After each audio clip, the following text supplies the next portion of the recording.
Good morning বন্ধুরা, আশা করি সবাই ভালো আছো। আর আমি শম্পা ইউএস থেকে শুরু করছি আজকে একটা ব্লগ। তো আজকে দেখো বাইরে খুব সুন্দর রোদ উঠেছে। তো লাস্ট বরফ পড়ার পরে আর রোদ উঠেনি, আর আমারও ঠান্ডা লেগে গেছে। আর বাইরে দেখো আমাদের ঘরের নিচে একটা ঝোপ আছে, আর ঝোপের মধ্যে কতগুলো পাখি এসে বসেছে। তো দেখেই মনটা ভালো হয়ে গেল। আর এদিকে দেখো সকাল হলে ওনারাও চলে আসেন, এদিকে এসে ক্লিন করে যায় রাস্তাঘাট। এখানে এত পরিষ্কার পরিচ্ছন্ন থাকে। তো প্রত্যেকদিন সকালে শুরু হয় এই কাজ করা। তো তোমরা দেখতে পাচ্ছ এখানে কত ধরনের মেশিন, আর এই মেশিনগুলো প্রচণ্ড জোরে আওয়াজ করে।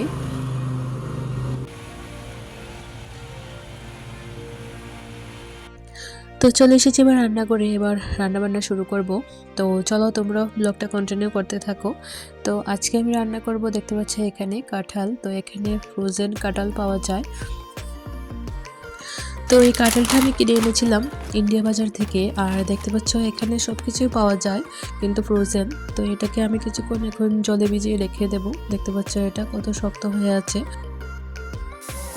তো বিদেশে কি না পাওয়া যায়, সব কিছুই পাওয়া যায়, আর এরকম ফ্রোজেনই থাকে বেশিরভাগ।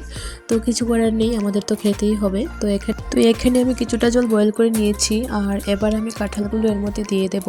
আর এর পিসটা আগে থেকেই করা থাকে। আর এদিকে আমি কিছু আলু, পেঁয়াজ, টমেটো সবগুলো এখানে কেটে নিয়েছি। তো চলো এগুলো একটা পেস্ট বানাবো, আর আলুটাকে একটু ফ্রাই করে নেব।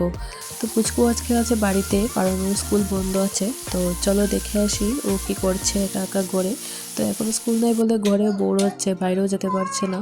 তো স্পাইডারম্যানটা কোথা দেখি? ও মা,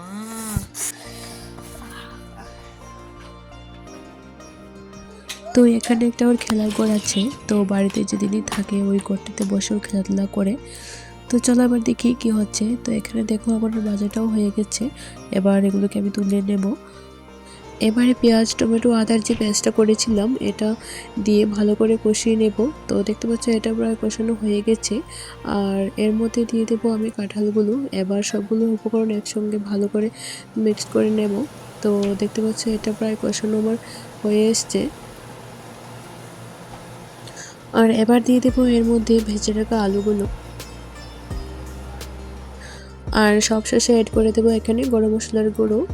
আর তারপর একটু নাড়াচাড়া দিয়ে এর উপর থেকে ছড়িয়ে দেবো কসুরি মেথি, যার জন্য একটু ফ্লেভারটা ভালো আসবে। তো রেডি হয়ে গেল আমার কাঁঠালের তরকারি, দেখতে পাচ্ছ।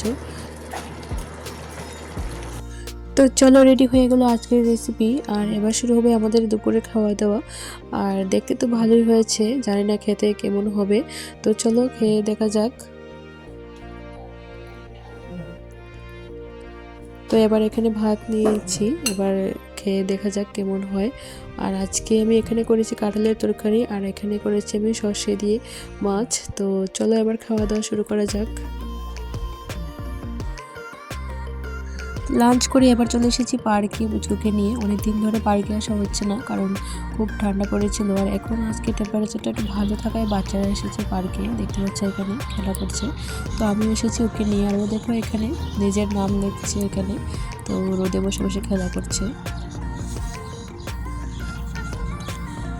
তো অনেকদিন পর ঘর থেকে বেরোনো হয়েছে, কারণ লাস্ট বরফ পড়ার পরে আর বাচ্চারা বাইরে বেরোয়নি, টেম্পারেচারটা খুব বেশি ছিল।